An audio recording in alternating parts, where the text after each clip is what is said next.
My name is Carter. I'm 43 years old, father of two, Zoe, who's 14, and Caleb, who's just turned 9. I've worked in engineering for nearly 2 decades now. Not glamorous, but it pays well enough for the life we built. Or the life I thought we built. My wife, Melissa, she's 40. Stylish. Smart. The kind of woman who walks into a room and people instinctively turn their heads. She wasn't always like that, though.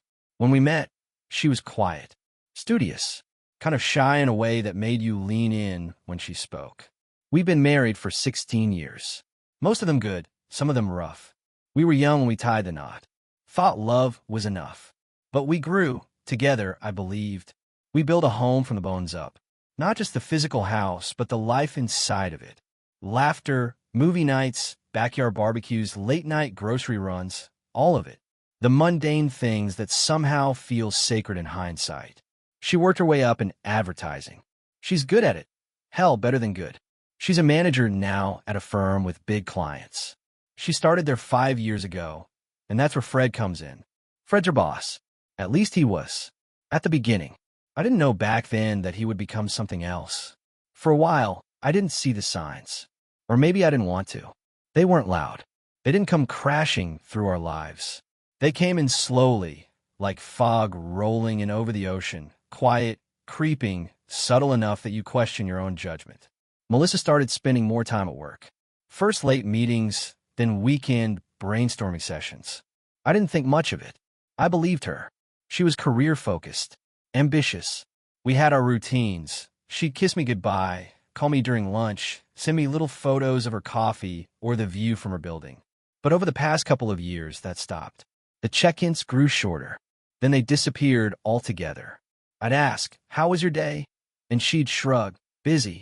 I chalked it up to stress. That's what marriages go through, right? Seasons. Some cold, some dry. I told myself we'd come back to spring eventually. Fred and I actually got along. Ironically, he and his wife Claire were part of our social circle. Barbecues, shared birthday parties for our kids, football nights. He was charming in that smooth way men in power often are. Always had something insightful to say. Always laughed at the right moments. And Melissa lit up around him. But not in a way I noticed at first. She just respected him. Talked about his vision, his intuition. That's what I told myself. That's what I wanted to believe. But then came the distance. Not physical, but emotional. Melissa started looking at me like I was furniture. Something she'd grown used to but no longer noticed. Sex slowed down, then stopped. She'd flinch when I touched her sometimes, like she forgot I was her husband. One night, I asked her if she wanted to go out, just the two of us. She didn't look up from her phone, just said, "Why do you need to ask? You should know what I'd like." I tried to joke. "Well, I'd like to know too." She sighed. "If you have to ask, maybe that's the problem." That stung more than I expected.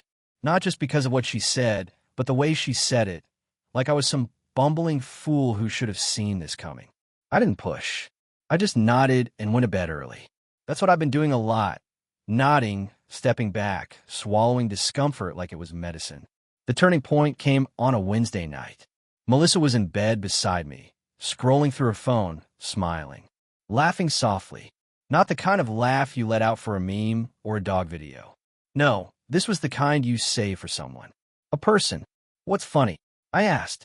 She jerked the phone close to her chest like I tried to steal it. "Why are you looking at my screen?" she snapped. I blinked. I just asked what was funny. She didn't answer. Just stormed into the bathroom and locked the door. I sat there staring at the ceiling, the silence suddenly louder than it had ever been. Something wasn't right. Something hadn't been right for a long time. I didn't sleep that night. The next morning, I asked her directly, "Melissa, are you seeing someone?" Her response was instant. Defensive. "How dare you accuse me of that?" I kept my voice calm. "I just want the truth." She shoved the phone into my hand. Reluctantly. But I knew better. Later that night, I checked again. Almost everything was deleted. Whole threads gone. Conversations wiped clean. But not all of it. There were stray messages, half sentences, fragments, things that didn't make sense. "That was amazing," one said. Another just read, "Can't wait until Saturday." Same place. I didn't confront her yet. I knew if I did, she'd twist it, cry, turn around until I was the villain. I've been married to her long enough to know her tactics. So instead, I waited, and I reached out to someone else. Claire, Fred's wife. I told her I had a suspicion. I didn't give her everything, just enough. Are you sure? She asked over the phone, her voice trembling. I wouldn't have called if I wasn't. We agreed to meet. Privately, quietly. Know that in my case. She brought printouts, screenshots, receipts. I brought the half messages, the vague responses, the puzzle pieces I couldn't make sense of. Together, they clicked. Together, they made a picture I wish I had never seen. But the worst part, the very worst part, was that the next day, Melissa said she wanted to have me. Just us.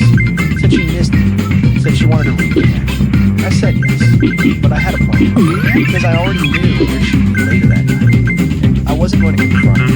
No, I was going to watch.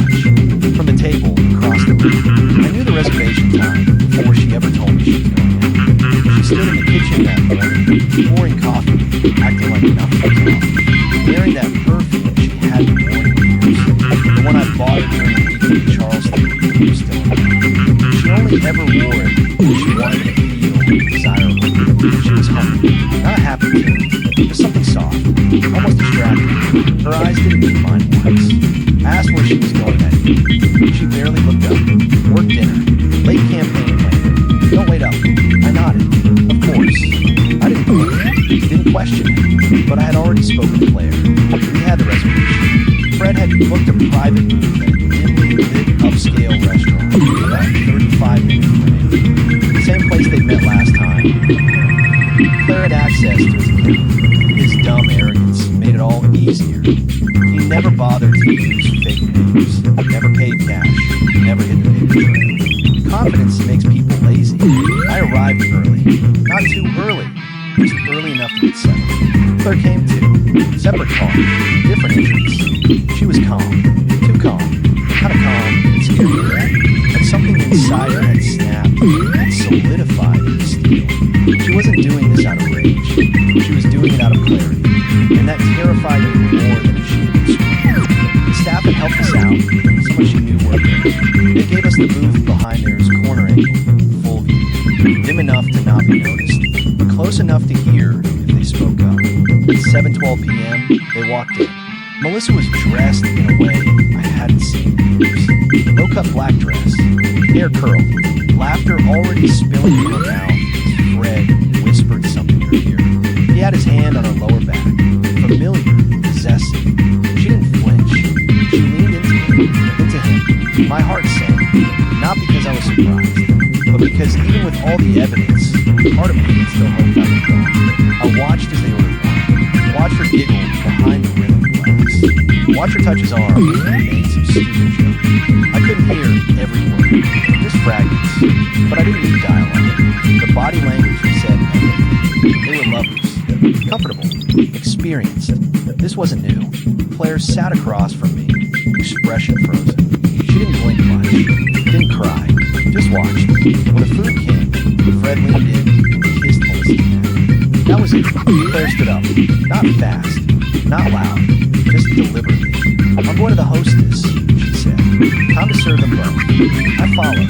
The confrontation wasn't a screaming match. No flying plates. No being was thrown. That would have been easier to stomach, I think. It was quiet, precise.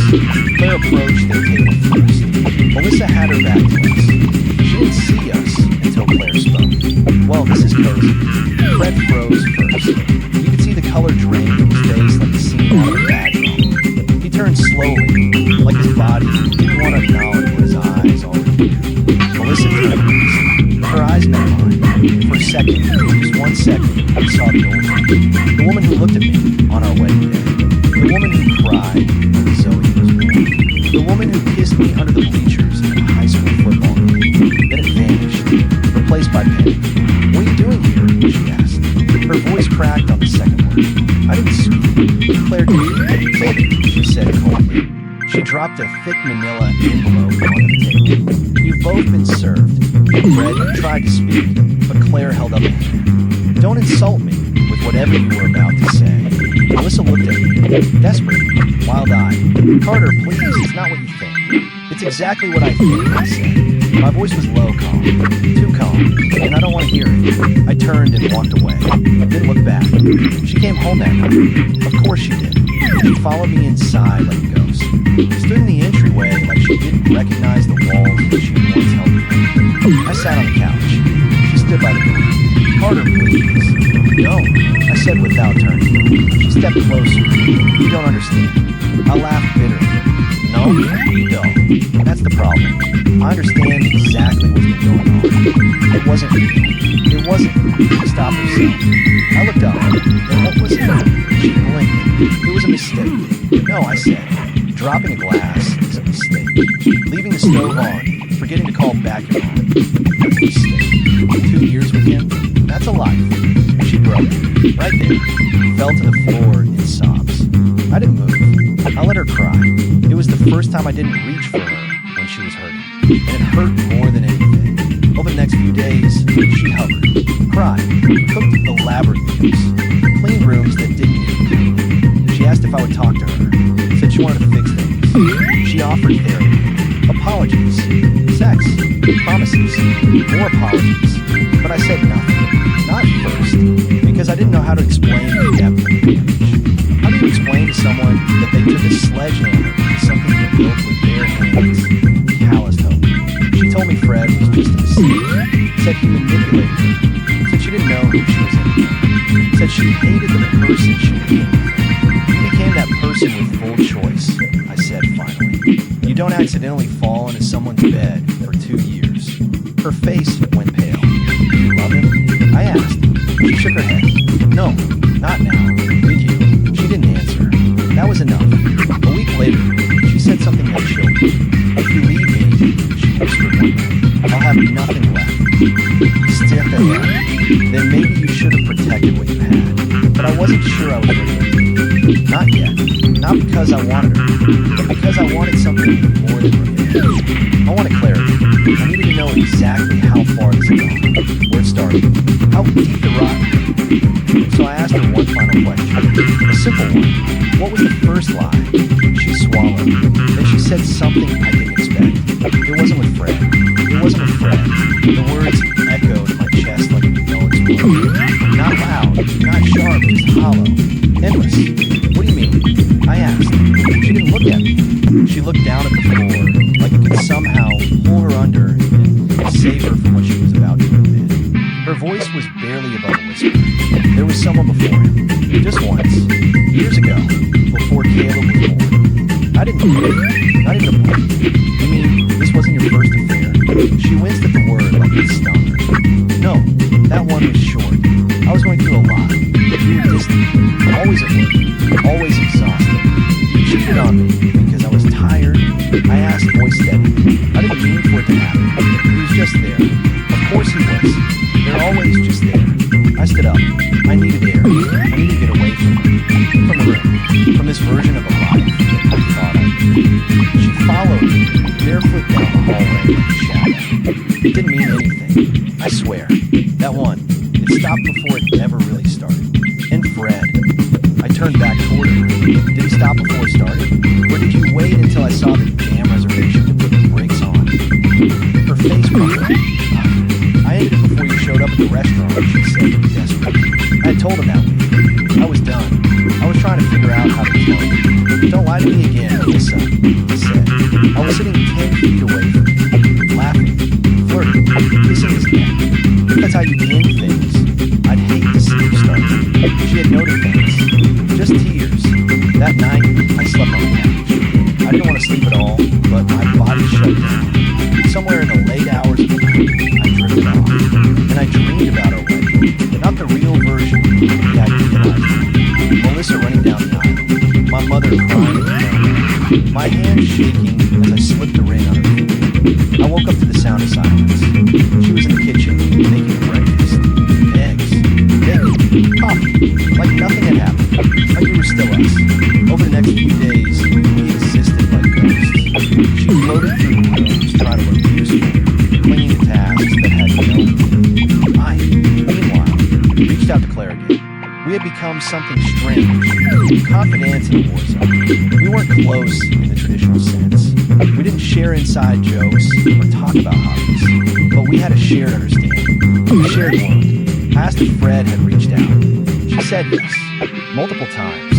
Apologies, excuses, love bombing, the usual cycle of a man caught in his own destruction. But she wasn't there. I've got my kids, she told me, and my spine. I smiled at that. We met at a diner on the edge of town. One of those places with chippy mugs and grumpy waitresses and the best damn pancakes on the East Coast. It felt safe there, neutral. We didn't talk about Melissa or Fred right away. We talked about the aftermath, the way you start a question your own scene, the way you replay conversations, text messages, glances, wondering how long you fooled your own story. You're not the fool, Claire said. You're just the one who loved without a backup plan. That line stuck with me for days. Melissa started leaving books out. Self-help books, journals, relationship guides. I'd find them on a coffee table inside the remote, on the counter, next to the sink. They were like little landmines, emotional traps meant to draw me into conversation. I ignored them all, until one night I didn't. I opened one, a marriage recovery workbook. Page 1 asked, what caused the breach in your relationship? I grabbed a pen and wrote, you did. Page 2 asked, what would healing look like for you?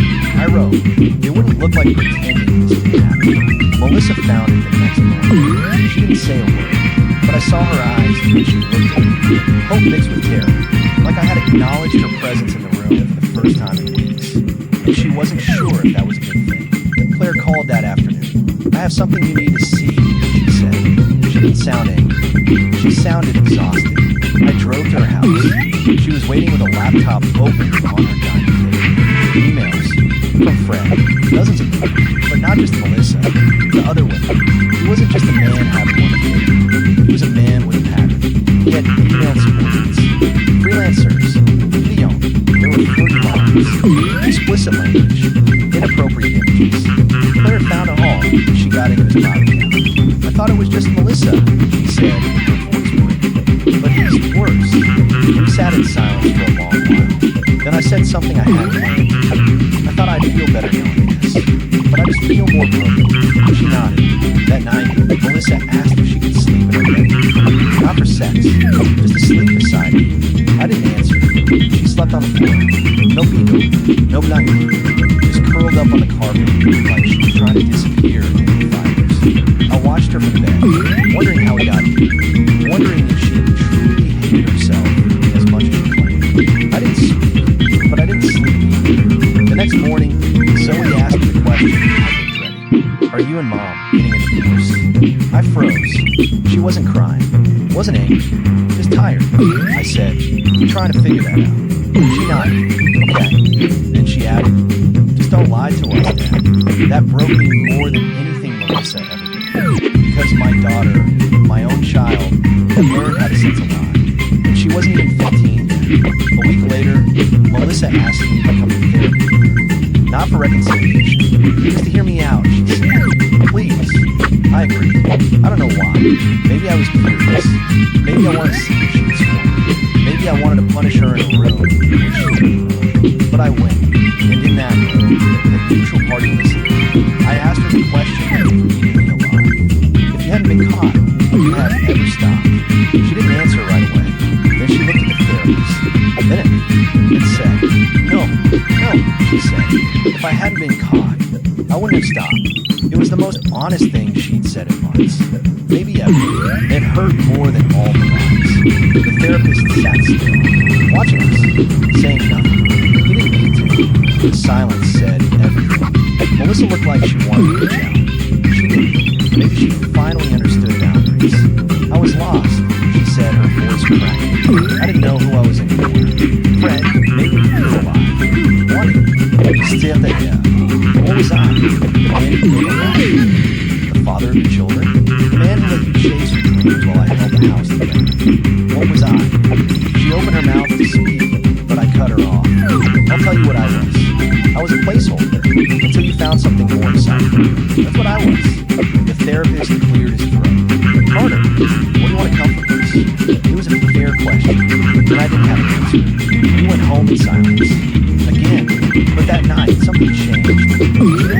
She didn't try to touch me. She just left a note on the kitchen counter. I'll move out next week.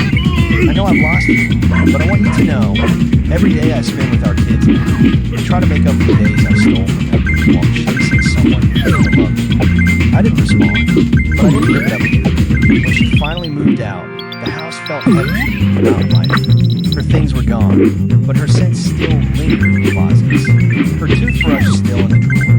I don't even know if she forgot it or left it behind on purpose. Either way, it haunted me. The kids took it better than expected. Zoe was quiet. Caleb asked if it was your fault. I told him what any father should. No, this has nothing to do with you. Your mom and I we made some mistakes. But you didn't cheat, he said bluntly. He was 9. You shouldn't have known that word so well. I threw myself into work after that. Engineering contracts, long hours, site visits, anything to stay out of that house. And when I was home, I cleaned, organized drawers I hadn't opened for years, rearranged bookshelves, built a new desk for poetry, physical control, something I could manage when everything else had slipped out of my hands. Melissa texted once every couple days. Polite. Sure. How are the kids? Did Caleb take his medicine? Can I come early to pick up Zoe on Friday? I kept it simple. Mostly convenience. But deep down, I felt like I was texting a stranger. Wonder will my wife's face. Claire, and I met her. This time not to compare notes or dissect names, but because we had become something else. Not lovers. Not yet. But a strange bond had formed. A quiet, understanding relationship. A friendship born out of betrayal. We talked about everything and nothing. How she was slowly redecorating the house. How I couldn't bring myself to sleep in the marital bed, even though it was mine now. How our kids had started asking about each other. How they missed the play dates, the shared birthdays, the feeling of family that once belonged us all. At one point, she looked at me and said, do you ever feel like you're still standing in the rubble, but everyone else is always rebuilding? I laughed softly. Yeah, like I'm the only one who hasn't found it. One evening, Melissa showed up unexpectedly. It was raining. Of course it was. Like something out of a cliche. She stood on the porch, clutching a paper bag. I brought your favorite tie from that little spot you like near the site you were on last. I didn't open the door right away, but eventually I did. She stood there, eyes wide and red, like she hadn't slept in days. I just wanted to talk, she said. We sat at the table. The food went cold. She didn't touch hers. I know I have no right to ask, she said slowly. But is there someone else? I blinked. She shook her head. Claire. I didn't answer, because I didn't know. I don't blame you, she whispered. She's strong, loyal. She didn't deserve this. You're right, I said. She didn't. Melissa leaned forward. But I still love you. I sighed. You love the man who stayed. You didn't explode. You picked up the pieces. But you didn't love him when it mattered. Tears welled in her eyes again. But this time, I didn't feel anything. No doubt. No sorrow. Just exhaustion.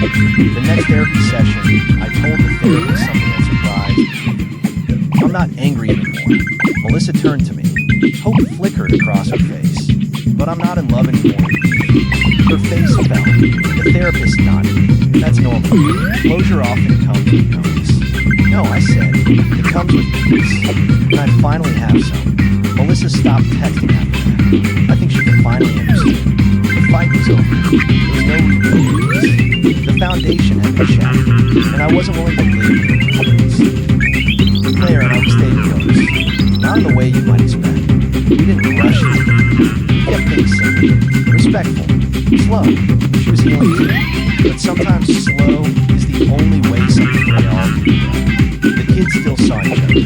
And sometimes when Zoe laughed around Claire, or when Caleb asked to go back to the house just to see her dog, I wondered maybe something better was taking place. Then, one night, Melissa called me, late, her voice shaking. There's something I need to tell you. It's about Fred, and about Claire. I sat up. What is it? I thought it was over before, she whispered. But I saw them together. Today, I blinked. That's not possible. I swear to you, she cried. I thought I was the last one, but I wasn't.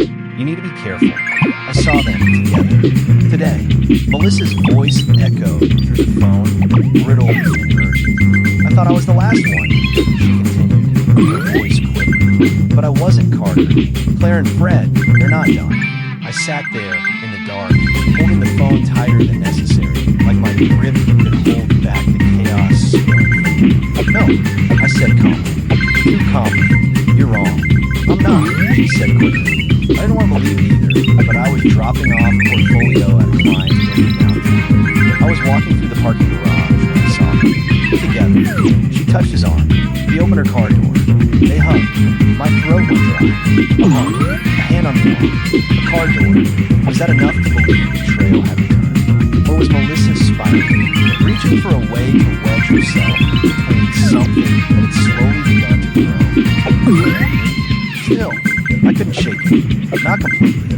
Thanks for letting me know, I said. Melissa whispered something before hanging up. Something I couldn't fully make out. It sounded like, don't let her fool you the way I fooled. I didn't sleep that night. Instead, I paced the house, retracing the steps of every interaction I'd had with Claire in the last few weeks. Every quiet laugh, every shared glance, every time she changed the subject when I asked how things were going on her end. Was there something in her tone I missed? Was I just paranoid? I needed to know the truth. The next morning, I didn't call Claire. I drove, unannounced. She opened the door in sweatpants and a pink smear shirt. She'd been repainting her guest bedroom. She blinked, surprised. Hey, she said softly. You okay? I need to ask you something, I said. She nodded. What maybe? I stood in her hallway. The same hallway we passed 3 weeks earlier, trading whispered thoughts and hesitant glance. Were you with Fred yesterday? I asked, her eyes wide, not in guilt, but in disbelief.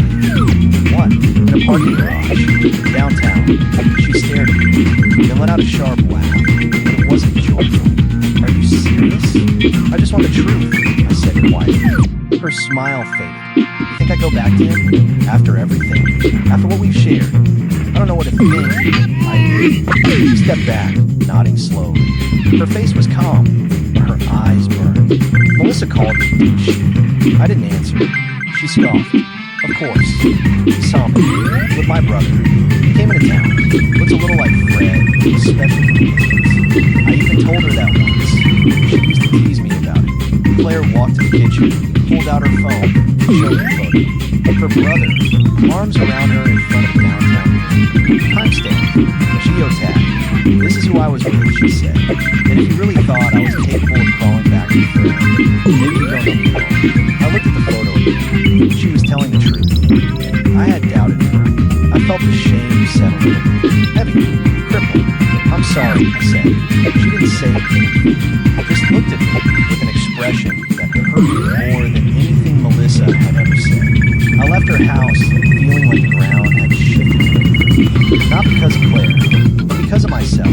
Because for the first time, I realized how much damage Melissa had done to my ability to trust. To simply feel safe in someone's word.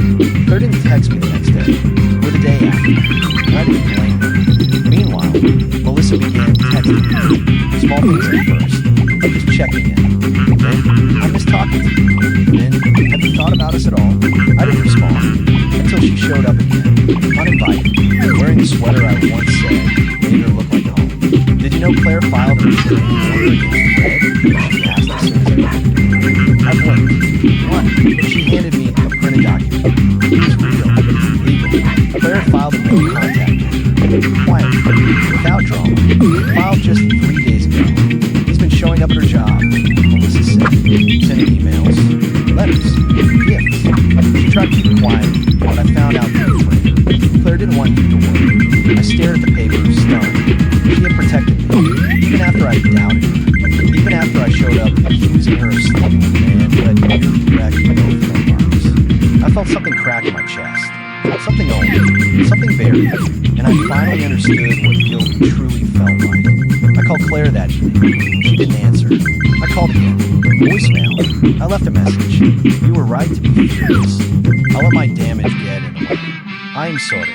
I don't deserve your forgiveness, but I want it. Not for me, for the man I'm trying to become. It took 2 days. Then she texted me. You hurt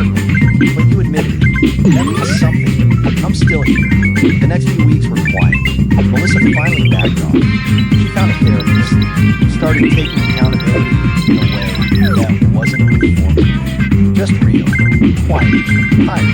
She apologized to the kids, sincerely, without excuses, and it was the first time I actually believed she was sorry. I watched her with Caleb one evening, helping him with his science project, laughing at something he said, and I saw the woman she once was. Not the one who betrayed me, but the one who could still be a mother to our kids. And that mattered more than revenge. And Claire, and I met her. No pressure. No detalles. No expectations. We get to walk with the kids. Grab hot chocolate from the street corner. And when Zoe smiled at her, really smiled, I felt something I hadn't felt in years. Warmth. But just when I thought the storm had passed, I got a letter. Certified. Stamped with legal and signature. It was from Fred, and inside was a lawsuit for defamation. The envelope sat on my kitchen counter like a snake. I stared at it, unopened for almost an hour. The heat of my anger was rising every time my eyes passed over. When I finally tore it open, my hands weren't trembling. They were steady, too steady. The kind of calm you feel when the storm's already passed, and all that's left is what you do about wreckage. Inside, a letter from Fred's attorney. He was alleging defamation, character assault, and deliberate professional sabotage. Apparently, he believed Claire and I had colluded to damage his reputation and cost his position. He claimed we coordinated to turn his employer, colleagues, and clients against him through a malicious smear campaign. I laughed out loud. The man who had seduced multiple employees, had a years-long affair with my wife, and who'd sent Claire dozens of inappropriate videos. He was the victim now. It was laughable, but legally, it was dangerous. Claire was furious. I should have known you'd come at us sideways, she said on the phone that night. He couldn't win with charm, so now he'll try to win with intimidation. I wasn't worried about the case. Not really. The proof was solid. The screenshots, the timestamps, the restraining order, everything was in our corner. But I was tired. Tired of being dragged through mud and spilled. Tired of trying to live a quiet life while the man who shattered everything left us. I hired a lawyer the next day, and that's when I made the decision I hadn't planned on. I countersued, not for money, not for ego, but for dignity, for every sleepless night, for every lie whispered between hotel sheets, for every time I looked in the mirror and wondered if I was enough. I wasn't going to yell. I wasn't going to plead. I was going to end this. The hearing was quiet, contained. Neither Fred nor I said much, but Claire testified. Calm, precise, powerful. Melissa was called as well. She walked up to the stand like a ghost of herself, lighter, quieter, but honest. She told the truth. No flinching, no embellishments. My husband didn't ruin Fred's life, she said, voice firm. Fred ruined his own. It was the most dignity I'd seen in her since this whole nightmare began. And for the first time, I felt nothing but respect for her. The judge dismissed Fred's claims. My countersuit? Approved. He was fined, ordered to cover legal costs. It wasn't about the money. I donated every cent. It was about standing my ground, not as a victim, but as a man who had survived the collapse of his own life and refused to stay buried beneath it. Months passed. Claire and I grew real. Still no rushing. No big declarations. But when she placed her hand in mine one day at the park, no words, no glance. I knew I was exactly where I was supposed to be. Zoe hugged her goodbye without prompting. Caleb started calling her C, like it was a nickname he'd given her years ago. And me? I started smiling again. The kind that creeps up on you and surprises you. Melissa, she changed too. I don't mean overnight. I don't mean she became some perfect version of herself. But she committed to growth. She never begged for reconciliation again. She apologized and meant it. She became a present, attentive mother. She respected my boundaries. She supported the kids' relationship with Claire, even when it visibly hurt her. And that mattered. She and I would never be friends, but we became allies. For the sake of the children. For the sake of the years we shared. That was enough. One night, I sat on a back porch, alone, watching the wind brush the trees like fingers against a sleeping child. Claire came out, sat beside me. Do you ever miss her? She asked. I didn't answer right away. Then I said, sometimes, I miss who I thought she was. Claire nodded. Yeah, I get that. But I added, I'm glad that version of her is gone. She looked over, surprised. Why? Because if she hadn't disappeared, I never would have found me. Christmas came. We had both families, Claire's kids, my kids, even Melissa for dinner. No tensión. Just warmth. Melissa pulled me aside later that night. Thank you, she said. Not for forgiving me. I know that's still a process. But for letting me be here. For trusting me with our kids. I nodded. They need you. She smiled faintly. You're a better man than I ever deserved. I didn't reply. She walked away quietly. And I watched her go. Not with bitterness. Not with longing. But with peace. Later that night, Claire sat next to me under the tree lights. I never told you what I wanted for Christmas, she whispered. What? She leaned in, kissed my temple gently, and said, a beginning. I took her hand, held it tight, and whispered back. So did I. Redemption. Not loud. Not flashy. Not wrapped in a bow. Just a quiet return to life. And, for the first time in years, I was finally home.